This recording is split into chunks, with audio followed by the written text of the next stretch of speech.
Hey, everybody. Thanks for joining us for Riders Meeting here after the Philadelphia, Pennsylvania round of the Monster Energy Supercross Series. I'm your host, David Pingree, joined by Bruce Murata, and we're going to break this thing down. Pretty crazy weekend, Bruce. Do you watch the whole race, I assume? And what Yeah, was your initial thoughts? yeah.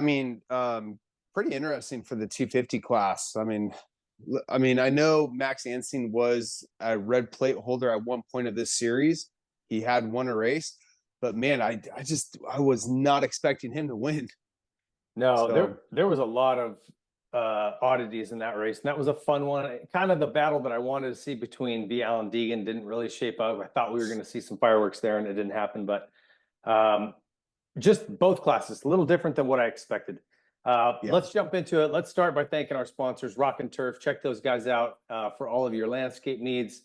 Artificial turf, hardscape at Rock and Turf on Instagram. Maxxis Tires.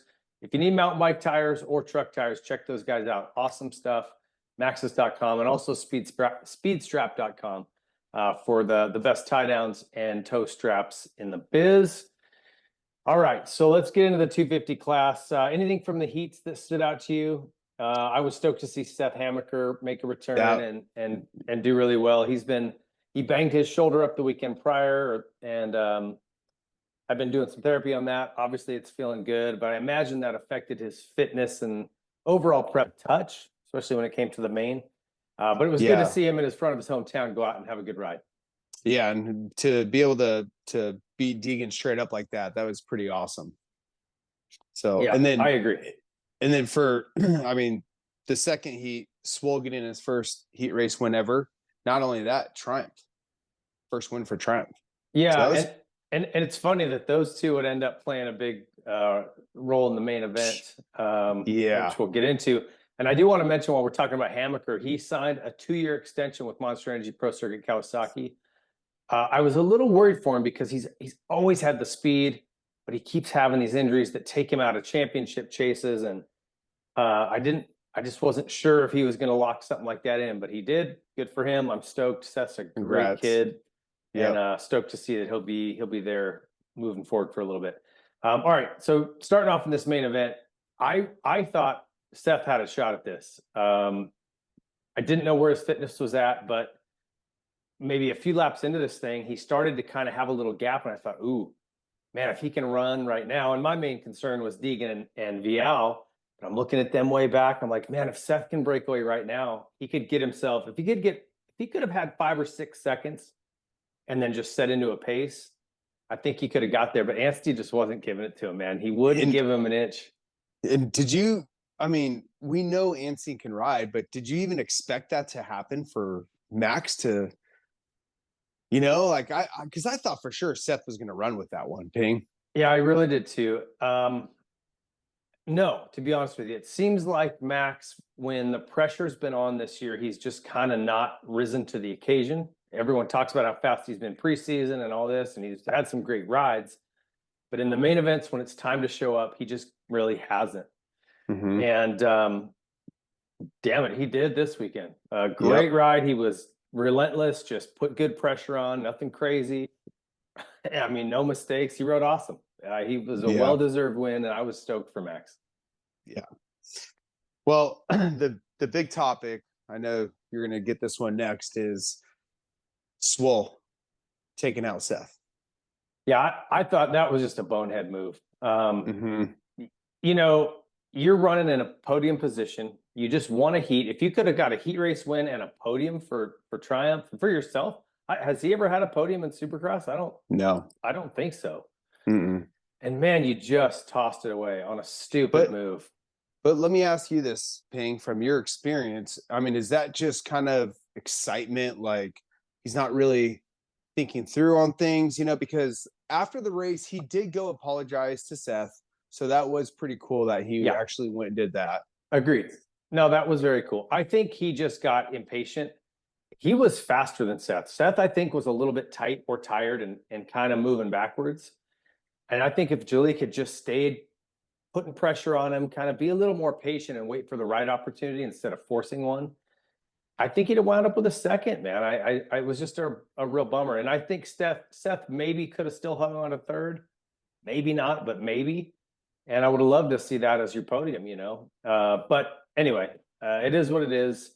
I'm glad that Jalik at least went over and they talked it out, and Yeah. I think he realizes it was a bad judgment call, and that stuff happens Right. in a blink of an eye, right? He's got to make a decision. Okay, I'm diving inside here, and probably midair into that turn was like, oh yeah, I don't have it, But Yeah. too late at that point. So that's just inexperience and a little bit of impatience, and it's just a shame for both of those guys. It would have been cool to see them on the podium. What about this thing with Pierce Brown? How lucky did he get, and how sketchy was that? That was insane. And yes, he got very lucky. Good thing that dirt was pretty soft on the side of those jumps there. But that's like another guy too. It's just such a bummer because you and I know like that kid's got the talent to win. And he just hasn't been able to show up to these races and execute that.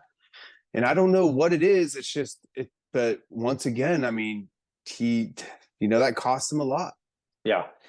He got really lucky by landing on the side of that jump. Had he landed on the track or off the edge, in the bottom of that other side, it was a lot like, it reminded me of Reed's crash, just where he caught that downside and rolled into a tough block. Yeah. And I'm like, man, so lucky. But that finish line was sketchy all night. It got that rut. It was right up against the tough blocks. I kept waiting for somebody to catch a tough block with their foot peg.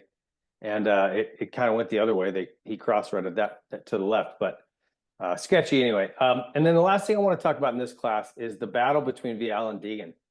And like I said, I expected them. I was, when Deegan got to the back of him, I'm like, okay, it's his chance. Like, if he really wants this title, he's got to knock Vial off the track, try to put him down, put him back 5-6 positions, and take off and try to get as close to the front as he can. And he just couldn't do anything with Tom. Tom was solid. Like, this, to me, was the championship winning ride for Tom if he locks it up. Yep, absolutely. And now he's going away with the 15-point lead. And what do you think, Bruce, going into this final round with a 15-point lead? It is an East-West showdown, so you're talking about twice the competition. And I guess to put it into fair terms, it would be like going into a normal round with 7 points. It's comfortable. It's definitely still no gimme. You got to show up, but I think he's got this thing pretty well handled. Yeah, and it goes back to, I think you and J-Law were saying something about that too, where excuse me if I can't quote this word for word, but it was something like where it's almost like you got to still show up and race 100%. Yeah. It's almost like you don't want to just like, okay, I've got a good points cushion. Let me just take it easy, because that's sometimes when things can go south. It really is. I mean, you don't want to take unnecessary risk, but the minute you start playing defense and trying to back into a title, you just can't do that too soon. That's like a last race thing where you go, okay, I'm just going to ride it around and take a 4th or 5th just to lock this thing up. You know what I mean? I'm not pushing for a win or even a podium. But up to the very end, you've got to stay hungry for wins. And that's exactly what Tom did. I mean, to come all the way up, and he got handed a couple of gifts, but to be that resilient and keep Deegan behind you when, again, how easy would it have been to say, oh, you know what? I don't want him knocking me down. I'm just going to let him go and I'll follow him in. Right. But then, now he picks 3 points back up. Now it's 10, Yeah. I don't know, man. Like, I just think it's that was a solid ride from VL. Well, I'm pretty confident that he's going to continue to do this for these next 2 rounds and wrap this thing up. Yeah. They just got the 1 round left, I believe, right? For the East guys. Oh, I'm sorry. Yeah. Just the showdown. So the next round will be West for Denver, and then we'll go to. And I might have said that it would still be a little sketchy if Tom Vial wasn't a 2-time world champion. If he didn't know how to handle pressure, I'd say, you never know what can happen. Because we've seen some meltdowns like Joey Sabachi. You've seen some guys, and that pressure just crumples them. It's radical. But this is a guy who knows how to get titles. So yeah, to cross the line. I think it's probably safe to say he's got a hold on this. So we'll see those guys again in Salt Lake City. Let's move to this 450 class. And I know you guys have been so hot on Cooper Webb And I said last week, I'm like, Coop's got to respond. Now is the time. He has to get it done. And he just couldn't. Tight arms, call it what you want. He could not find the rhythm. And Jett got that start and just, man, made it look pretty dang easy. And I think that's going to be an important thing for Jett to finish off the season. I mean, obviously it helps to get a whole shot, right? But look what happened to Jett in the first heat. Kind of got back a little bit, stuffed the front end, went down. I mean, he came from dead last, I want to say up to 6th or 5th, around that area. But if Jett wants to finish this thing off smooth and clean, he needs to be able to get those starts like he did in that main event. And Webb's got to really, at this point, Ping, and I know even J-Law said if Webb doesn't win this weekend, he's still picking him for the title. But this is going to be tough, man. This is going to be really tough to be able to do this. He really needed to respond this past week. And I think unless, now you're starting to really get some bad odds with just 2 rounds left to go. And that crash, I mean, that cost him a lot of points too. That last corner before the finish line when Anderson got him. But I almost want to say that probably could have been caused from having arm pump, because it was. Okay, so I mean, I was going to talk about it a little later, but let's just get into it since you brought it up. Yeah. I've never seen somebody take a rider out from the outside, coming around him. And I was kind of like, well, hold on. How are we getting mad at Jason Anderson here? He was literally going to just go by him around to the berm. He had way too much speed to catch the inside. He was never going to. All Coop had to do was kind of lean in and protect that inside rut, and it was done. And it was almost like Coop got either he got a little jiggy in the whoops at the very end, or he was trying to move over to block Jason. And as Jason went by, it just caught his bar and knocked him down. Either way, it was super weird. And the arm pump thing probably makes the most sense to me. Coop's not an idiot. So just a bummer. And I want to ask, before we even got to that, do you think Eli let Coop by? It sure looked like it to me. And I didn't think I was going to see that. I just, I know it is what it is. Team tactics happen, but I thought Eli, he's the last guy that's going to lay up and pull over for a guy. But man, it sure looked like he rolled up into that berm. And just went, go ahead. Yeah, I mean, that was that kind of went complete opposite what I always thought, that Tomac's never going to give up a position. He doesn't care who you are. But that really did look like he let him by. Yeah. For the team. Yeah. And then it seemed like the wheels kind of fell off for Eli, because I don't know if that just messed with his head. I don't know. Maybe he got arm pump. Somebody did say that dirt was a lot like Detroit, where he said that soft kind of ruddy stuff was real grabby and it pumped him up. Maybe he pumped up again, but the wheels really fell off of his race after that as well. The other thing I want to bring up was Chase Sexton's charge. He freaking has found some speed again. And I feel like he's finding his way back to that old form. And I know that, they're still searching, and I think mentally and his whole program needs still a little bit of tweaking, but he's getting there, dude. And I would love to see him go into the Nationals with a head of steam and some confidence building and steal some motos from Jett. Yeah, he definitely put the charge on. I mean, there was that section too I wanted to talk about when they came over the finish line, to make the pass on Webb. Yeah. He kind of got a little contact there. Maybe he just kind of, I don't know, maybe it was just a coincidence. I don't know. But it was cool though to see Sexton not care. Just, I don't care who you are. I'm here to win. Yeah, especially a guy who's in that championship fight. A lot of times these guys will kind of lay up and not play rough with them, but that was a straight up, he just power moved over and said, nope, I'm not letting you try to come back around the outside of me. I'm shutting you down. And it pissed Webb off. You could tell if Chase had left the door open, he was going to get hit. Yeah. So, and then there was a point towards the end of the race after Sexton once he got around Webb, he actually started to reel in Jett a little bit. And then I noticed his mechanic was really trying to get his attention because 98% of the time, these riders don't ever really even look at their pit boards. They don't. They'll tell you. But his mechanic really made a point, like to make him know Chase is coming. Yes, there was only a few minutes left of the race, but Chase was coming. He was laying down faster lap times, and the minute that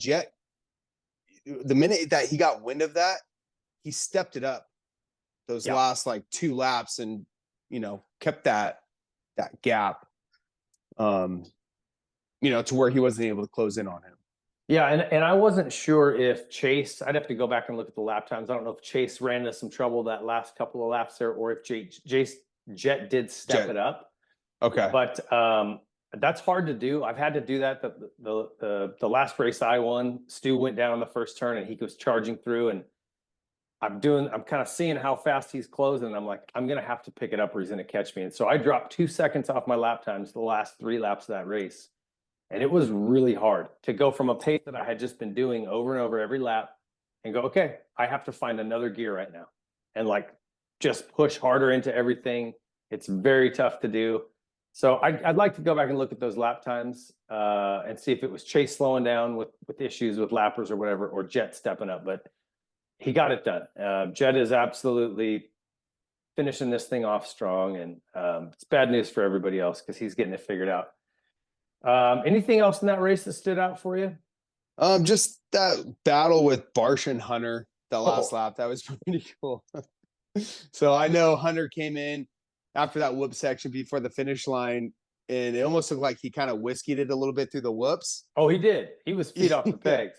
Yeah, and he, you could tell he didn't mean to come in on that hot, and that's the last person you want to make a move like that onto, to Barcia. But man, that was cool though to see Barcia come back and hold that position. Yeah, I would have liked to have seen that happen a little earlier in the race, so we could have gotten a few more laps of that, because I think it could have gotten fun. But I think that they'll watch that, and Hunter probably will go, "Hey, dude, I didn't mean to hit you. Sorry, I almost crashed into you." Yeah. All right. So what are we looking at for points? Take us through both classes going into the final round here. Just top 3. Okay. Yeah, we'll do the top 3 here, because after that, it's pretty much, hate to say, you guys are almost out of it. So for the 250 East points, first is Tom Vial at 158 points. Second is Hayden Deegan with 15 points down. And then third is Pierce Brown with 34 points down. Going into the 450s, first will be Jett Lawrence at 311 points. Second, Cooper Webb with 12 points down. And then third, Eli Tomac at 41 points down. So for both the classes, I mean, they're pretty close. I mean, Hayden Deegan with 15 points down. I mean, like you said, when it comes to the East-West shootout, that can almost come to like a 7-point deal. But I mean, he's gonna have to have a lot of luck on his side, I feel, going into that last round, paying for Hayden if he wants to do something. Yeah, I agree. And then as far as the 450 class, with Webb being 12 points down, as J-Law and I, every week, we've been very confident that Webb's gonna do this. He's gonna play those mind games. He's gonna get in Jett's head, but this is going to be tough, Ping. Jett is just on a whole different level. He really is. And I've kind of been saying that, I'm not trying to be one of these Jett Lawrence super fans, but the facts are, you watch this guy ride and it's like, I don't know how you beat that. You can play all the head games you want. If you can't even run that pace, you can't do the things he's doing, do what you want to do. And Jett seems really headstrong for what it's worth. I think the mistakes he's made this year were more his own doing, like him getting either kind of lazy mentally and just losing focus and making a little mistake, or being a little bit impatient or trying a little too hard. I don't think anyone's getting into his head. No one's messing with him, right? It's all in his own mind. And this has really been his championship to lose from the jump. And I don't think he's going to lose it. I think he's just got this thing. He's got this thing locked up. So yeah, I think that next week will be huge. If something big is going to happen, it'd have to happen next weekend. Yeah. Because if he adds more points, he'll just cruise around if he has Yeah. to. He could go down the first turn and still be just fine. Yeah, and it'd be very interesting too to see what's going on over that Yamaha team coming up to the next round. Because it being the hometown race for Eli, he always rides that place very well. Yep. So it's like, I mean, yeah, like you said, this is going to really tell us what's going to happen to wrap up this championship, because it almost in a perfect world, it'd have to be like Webb winning and then Tomac getting in between, Jett somewhere in between there. Yeah. Yeah, and there's some interesting dynamics there. Jason Lawrence, who is out getting prepped up for Loretta Lynn's. If you guys are wondering where J Law is, he didn't make this one because he's got a mission. He's going to Loretta's to win a title, and so he's out getting ready for that this weekend. But he had mentioned that he's heard this from a reliable source. Eli wants to race next year. Star does not have the budget to keep him. They didn't plan on that, so it doesn't sound like there's a real good offer for him to stay there. So he's looking, and so I think he's actively hunting for something, and that throws another dynamic into it, right? Like, is he really going to be loyal to Star if that's not a place for him to land? And anyway, so we'll see what happens. I think at the very least, he wants to try to impress these last couple rounds and get a win and kind of show everybody he can still do it. I think that's probably pretty important for him. He's good at elevation. We know that these next two rounds are both at elevation. I think to say Eli Tomac could win one or both of these last two rounds, that's not a stretch. So could just make for a real interesting ending. So we'll see what happens. I want to thank our sponsors one more time here before we jump off, and we're going to keep this one short. But big thank you to Rock and Turf, Maxxis, and to Speedstrap. Stoked to have those guys on board this whole season, and we're going to have more cool content from those guys here soon. So stay tuned on that.